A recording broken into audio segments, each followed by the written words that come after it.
रॉक्सडी ज़ेबेक ईमू के कंट्रोल में आने के बाद डीमन फॉर्म में कन्वर्ट हो जाता है, जिससे ना सिर्फ उसका साइज बढ़ा बल्कि उसकी पावर्स भी कई हद तक इंक्रीज हो गई, जिसने बस कुछ ही सेकंड्स में काइडो, बिग मॉम और व्हाइट बियर्ड जैसे बड़े बड़े नामों को बैटल छोड़ने पे मजबूर कर दिया। पर इसके बावजूद भी ना सिर्फ अपने क्रूमेट्स और सोल्जर्स को बचाने के लिए बल्कि ज़ेबेक की लास्ट विश, उसी की डेथ को अंजाम देने के दो लेजेंड्स गॉड वैली के अंदर ज़ेबेक के सामने आ खड़े हुए।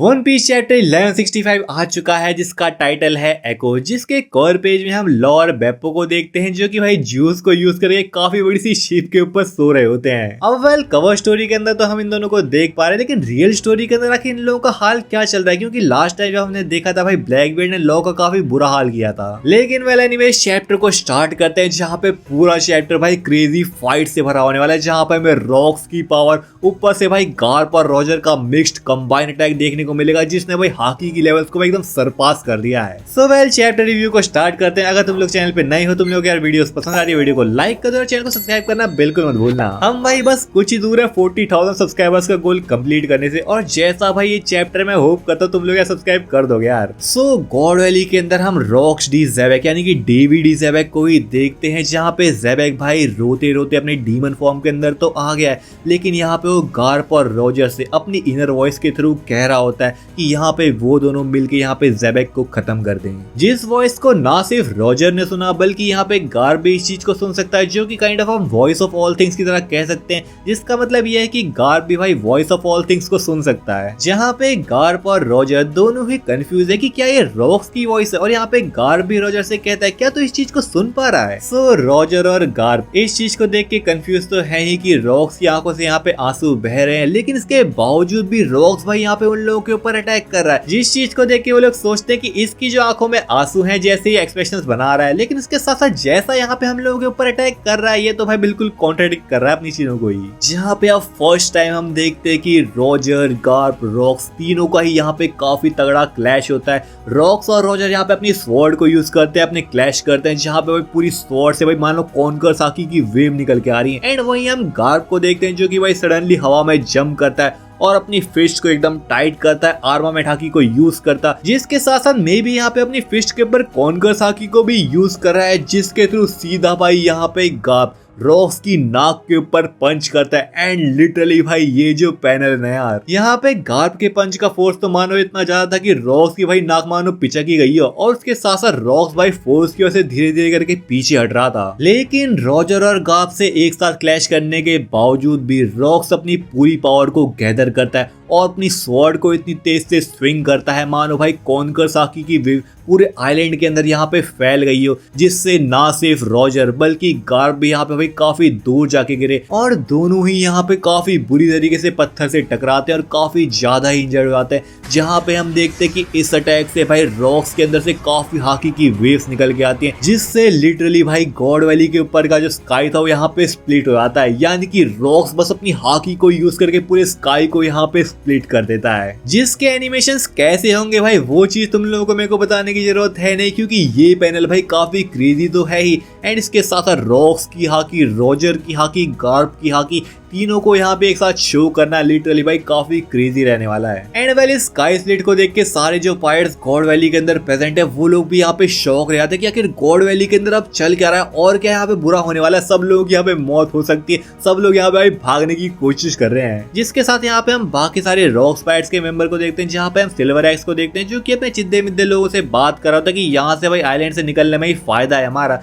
लेकिन उसके साथ ही यहाँ पे कहते हैं क्या हम रॉक्स की शिप के अंदर वापस नहीं जा रहे। तो यहाँ पे सिल्वर एक्स रिप्लाई देता कि अब रॉक्स की शिप में कोई भी वापस नहीं जाने वाला। एंड इसी चीज को यहाँ पे हम शीकी की तरफ देखते हैं, जहाँ पे शीकी भी यही कहता कि रॉक्स पायरेट्स अब डिसबैंड हो चुका है, सब लोग अपने अपने रास्ते यहाँ से निकल लो। जिसके साथ यहाँ पे हम काइडो और लिन लिन को भी देख रहे होते हैं, जो कि यहाँ पे लड़ रहे होते हैं, क्योंकि ऑब्वियसली भाई यहाँ पे लिन लिन काफी गुस्सा है कि आखिर काइडो ने भाई उसका डेल फूड कैसे खा ले। तो काइडो यहाँ पे यही चीज कहता है कि भाई मेरा ही वो डेल फूड था, मैं ही उसको पहले यहाँ पे लेने के लिए गया था, मेरे हत्थे वो पहले लग गया, पहले वो डेल फूड मैंने खाया, तो ऑब्वियसली वो मेरा ही हुआ ना। लेकिन लिन लिन तो यही कहते कि ये तेरे ऊपर मेरा एक डेप्ट हो गया। इस चीज को देखो चुकाना ही पड़ेगा। बट काइडो भी लाइक मुझे कोई फर्क नहीं पड़ता, तू चाहे इस डेप्ट को मेरे से कलेक्ट करने आ या फिर नहीं आ, क्योंकि मैं एक ऐसा पायरेट क्रू फॉर्म करने जा रहा हूँ जिसके अंदर भाई काफी स्ट्रॉन्ग लोग तो होंगे ही, और जो पायरेट को पूरा वायलेंस के ऊपर चलेगा यहाँ पे। जिस चीज को देख के यहाँ पे लिन भी कहती है तू ये बड़े बड़े सपने देखना छोड़ दे, तू मेरे को सरपास कभी नहीं कर पाएगा। लेकिन काइडो भी लाइक इस चीज को तो भाई देखा ही जाएगा। एंड तभी यहाँ पे हम स्ट्रूसन को देखते हैं जो कि लिन से कहता है कि चल भाई यहाँ से हमारे चलने का टाइम आ गया है, सारे ट्रेजर को यहाँ पे कलेक्ट करो और यहाँ से निकलते हैं। एंड यहाँ पे हम देखते हैं कि काइडो और लिन गॉड वैली को छोड़ के अपने अपने रास्ते चल देते हैं। एंड वेल इसके बाद फिर से सीन चलता है रॉजर और गार्प की तरफ, जहाँ पे हम देखते हैं कि वो अपने क्रूमेट्स और सोल्जर से बात कर रहे होते हैं, जहाँ पे गार्प अपने सोल्जर्स को समझा रहा होता है कि कैसे तुम लोग यहाँ से निकल जाओ, सारे सोल्जर्स को शिप के अंदर बैठाओ और उसके साथ साथ जो भी यहाँ पे सिविलियंस गॉड वैली के अंदर बचे हैं उनको भी यहाँ पे शिप के अंदर बैठा के यहाँ से निकल जाओ तुम लोग। जिसके साथ साथ रॉजर भी अपने क्रू मेंबर से यही कहता है कि जैसे ही रेली और बाकी सब शैकी को लेके अपनी शिप के अंदर आ जाए तुम लोग यहाँ से निकल जाना। एंड वेल रॉजर और गाब दोनों ही इस चीज को कह के अपना कम्युनिकेशन कट कर देते हैं, जहाँ पे वो अपने एंड वर्ड्स को कहते हैं कि मैं तुम्हारे पास वापस लौट के जरूर आऊंगा,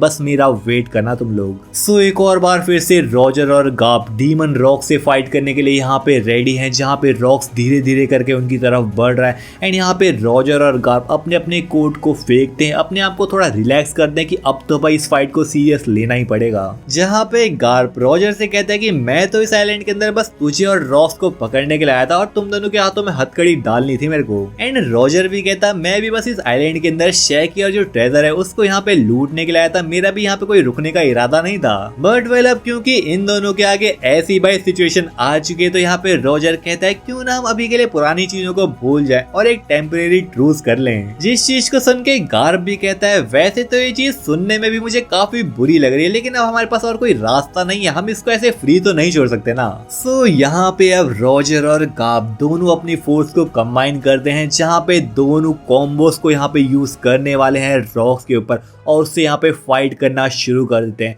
लेकिन फाइट करने से पहले यहाँ पे वो लोग कह रहे होते हैं कि आखिर ये रॉक्स को हुआ क्या है, मानो उसके ऊपर कोई कर्ज कर दिया गया हो, जिस चीज को यहाँ पे लिफ्ट करना शायद से पॉसिबल नहीं है, क्योंकि यहाँ पे रॉक्स अपने सेंसेस में तो बिल्कुल यहाँ पे आ नहीं रहा है। हाँ चलो पहले उन लोगों ने यहाँ पे रॉक्स के माइंड के थ्रू आवाज सुनी थी कि वो लोग उसको मार दे, यहाँ पे रॉक्स रो भी रहा है, लेकिन इसके जो एक्शन है भाई लिटरली अपोजिट है उस चीज के, जिसके पीछे अब रीजन चाहे कोई भी हो, चाहे रॉक्स के ऊपर कुछ कर्ज क्यों ना किया गया हो, अब इसको लिफ्ट करना भाई वो तो इन लोगों को पता नहीं है ना कि क्या इस चीज को लिफ्ट किया भी जा सकता है या फिर नहीं। सो करेंटली अब रॉजर और गाप यही डिसाइड करते हैं कि हम दोनों मिलके इससे फाइट करेंगे, जहाँ पे ये लोग बिल्कुल ऐसा ही कर रहे हैं। जहाँ पे हम देखते हैं कि रॉक्स भाई यहाँ पे गाप के ऊपर टूट पड़ता है, अपनी स्वॉर्ड को सीधा भाई उसके अंदर स्टैप करने की कोशिश करता है, लेकिन गाप यहाँ पे सडनली जंप करता है और यहाँ पे रॉक्स की स्वॉर्ड भाई पत्थर के अंदर घुस जाती है। एंड गाप यहाँ पे जंप करके रॉक्स के पीछे मानो किक करता है, जिससे भाई रॉक्स का मुंह भी पत्थर के अंदर घुस गया। एंड इसी मोमेंट पे यहाँ पे हम देखते हैं भाई रॉजर को, जो कि अपनी स्वॉर्ड को लेता है और यहाँ पे रॉस के ऊपर अटैक करने वाला था, और ताकि यहाँ पे रॉस भाई रास्ते से ना हटे,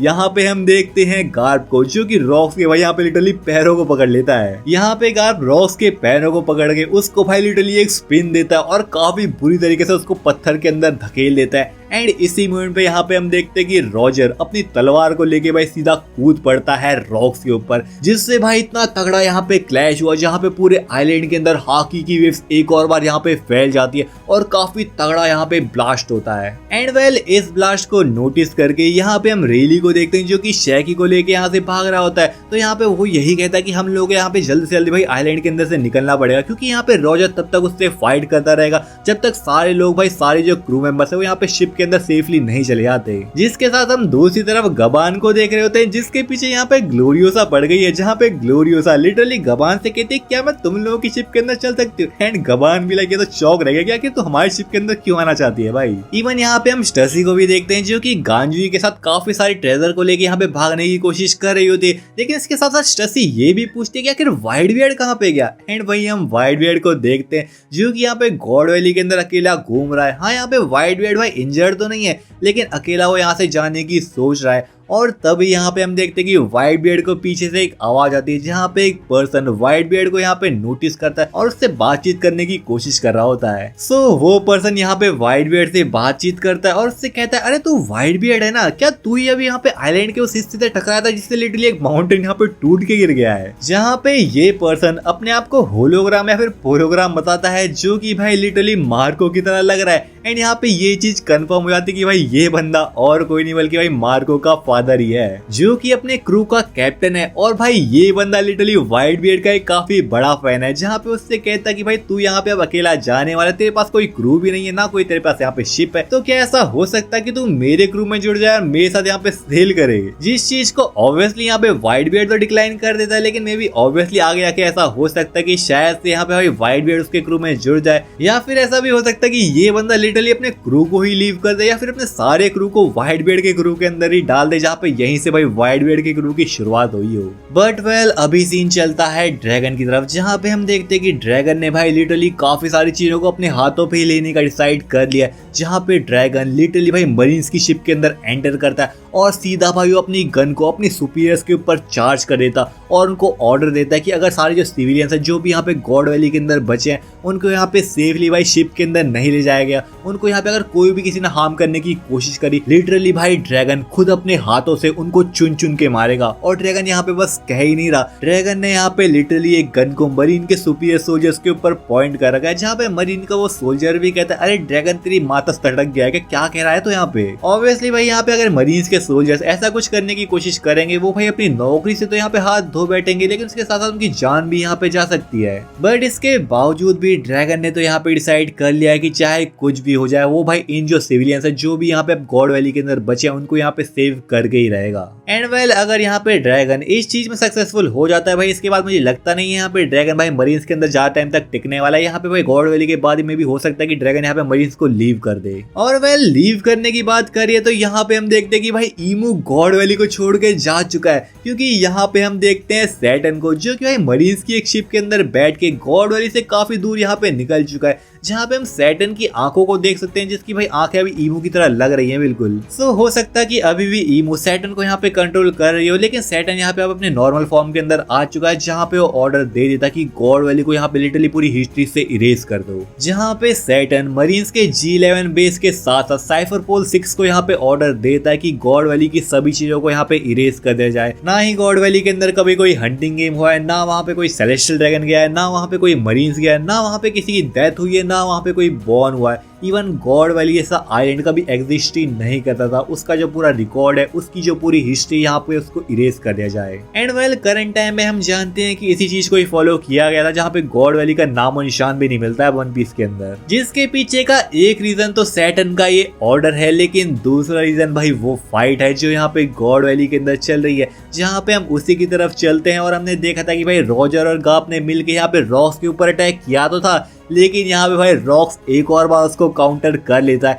जहाँ पे भाई रॉक्स रॉजर और गाप को दोनों को भाई एक और बार यहाँ पे काफी बुरी तरीके से भाई दूर धकेल देता है। रॉजर और गाप लिटरली यहाँ पे काफी ज्यादा इंजर्ड हो चुके हैं, हम लोग भाई उनके ऊपर ब्लड यहाँ पे देख रहे हैं, लेकिन इसके बावजूद भी रॉक्स को यहाँ पे अभी कुछ ज्यादा फर्क पड़ा नहीं है। वो लोग यहाँ पे बात करते हैं कि रॉक्स भाई लिटरली एक मॉन्स्टर बन चुका है, उससे यहाँ पे फाइट करना बिल्कुल भी इजी नहीं है, क्योंकि यहाँ पे रॉजर और गाप दोनों यहाँ पे मिलकर अटैक कर तो रहे हैं, लेकिन यहाँ पे वो लोग अलग अलग होकर अटैक कर रहे हैं, जिससे यहाँ पे रॉक्स इजीली उनको काउंटर कर पा रहा है। जहाँ पे लिटरली भाई रॉक्स ने रॉजर और गाप को काफी बुरी तरीके से पेल रखा है, दोनों काफी ज्यादा ही यहाँ पे इंजर्ड हो रखे हैं। एंड भाई ऐसे ऐसे यहाँ पे अटैक्स हो रहे हैं कि गॉड वैली का जो दूसरे आइलैंड का हिस्सा था वो भी यहाँ पे भाई लिटरली डिस्ट्रॉय हो जाता है, जिसके डिस्ट्रॉय होने के बाद गार्प और रॉजर दोनों जमीन में यहाँ पे पड़े हुए हैं, और दोनों यहाँ पे बात कर रहे हैं कि भाई रॉक्स को यहाँ पे डैमेज करना बिल्कुल भी पॉसिबल नहीं हो रहा है, क्योंकि यहाँ पे इवन दो वो लोग कॉन्कर साकी को यूज करके भाई उसके ऊपर अटैक तो कर रहे हैं, जहाँ पे वो आर्मामेंट हाकी को भी यूज कर रहे हैं, लेकिन इसके बावजूद भी रॉक्स की जो कॉन्कर साकी है वो इतनी ज्यादा पावरफुल है कि उन दोनों के अटैक को यहाँ पे नेगेट कर दे रही है। यानी कि जो रॉक्स की कॉन्कर साकी है उसने भाई रॉक्स की बॉडी के अराउंड एक बैरियर को फॉर्म कर दिया है, जिसको यहाँ पे भाई डिफीट करना इतना इजी नहीं हो रहा,